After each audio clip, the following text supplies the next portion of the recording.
بسم اللہ الرحمن الرحیم۔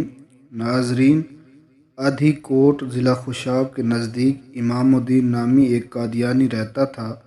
جب 1974 کی طوفانی تاریخ ختم نبوت اٹھی تو مسلمانوں کے غصے اور غضب کو دیکھتے ہوئے امام الدین قادیانی نے قادیانیت سے تائب ہو کر اسلام قبول کر لیا۔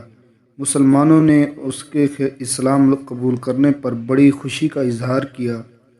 امام الدین مساجد میں نماز پڑھنے لگا، مسلمانوں کی شادی غمی میں شرکت کرنے لگا، لیکن وہ منافق اندر ہی اندر قادیانیوں سے رابطہ رکھتا تھا اور انہیں مسلمانوں کی ساری خبروں سے آگاہ کرتا، لیکن مسلمانوں کو اس جاسوس کا پتہ نہ چلتا۔ ایک دن امام الدین قادیانی بیمار ہوا اور چل بسا۔ مسلمانوں نے اسے غسل دیا، کفن پہنایا، نماز جنازہ پڑھائی، لحد تک ساتھ گئے۔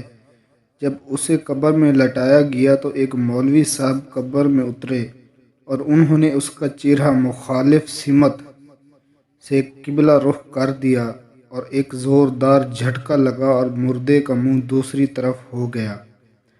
مولوی صاحب نے سمجھا کہ شاید میرے پاؤں لگ گیا ہے۔ انہوں نے دوبارہ اس کا منہ قبلے رخ کیا، لیکن پھر ایک جھٹکا لگا اور منہ دوسری طرف ہو گیا۔